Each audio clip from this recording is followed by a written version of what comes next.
أخرى، منتخب نيجيري، منتخب السنغال.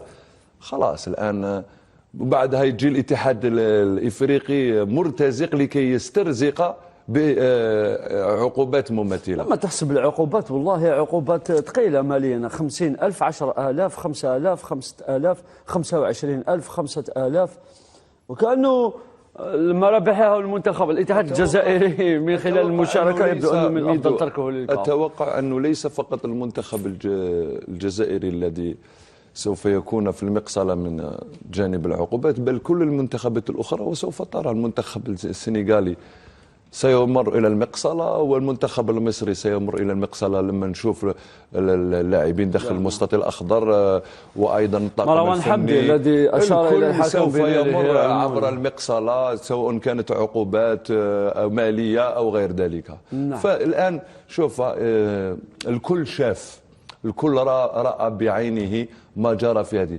نحن ربما الاتحاد الجزائري لكرة القدم سوف يقوم بطعن، وربما قام بطعن، وسوف ننتظر ما ستسفر عنه الأيام المقبلة. ولكن لا يجب الكثير التركيز على الهيئات الاتحاد الإفريقي لكرة القدم وحتى الفيفا، لأنه لما تشوف انفانتينو في مباراة النهائي وكأنه هو من خسر اللقب. شكرا جزيلا. نعم، وابدوها ابتزار هنا، عقوبات مالية وأخرى فنية. إيقاف لوكا زيدان رسميا لمباراتين خلال تصفيات كأس إفريقيا 2027.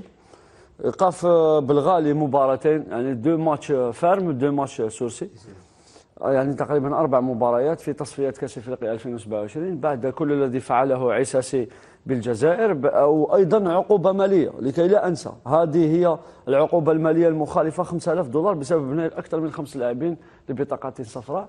وشاهدنا عساسي وكأنه كان في دعوة لحفل زواجه يوجه البطاقة الصفراء الواحدة تلو الأخرى، لا أحد توقف، كل الحاضرين. أساسي لو استمرت المباراة الأوقات الإضافية ربما كان يمنح بطاقات حتى للجمهور. ولما تشوف المباراة عن المنتخب الجزائري ضد منتخب نيجيريا، تشوف الأسوأ، النقطة السوداء في المباراة هو الحكم. نعم. واليوم تشوف لاعبين كما لوكا زيدان وبالغالي تشوفهم معاقبين في المباراه، وين كما نقولوا احنا اللاعب اللي يكون يتنرفز في وقت المباراه، وين نشوف الحكم ضدك طيله المباراه، طلت 90 دقيقه، يعني ما كانش رد فعل شيء سيء من اللاعبين هذو.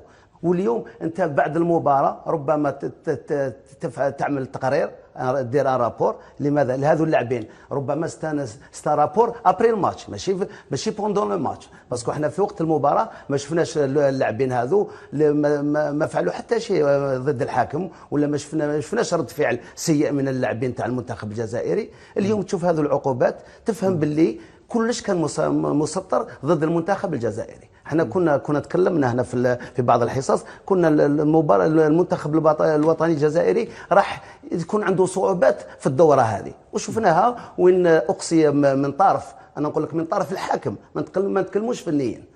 كان امور صرات من عند الحاكم عساسي في المباراه، وين شفنا ركله الجزاء، وشفنا اللاعبين تاع المنتخب الجزائري يعني كانوا كما يقولوا سور لو بلون مونطال، ما شفناهمش يعني كان رد فعل سيء ضد الحاكم هذا.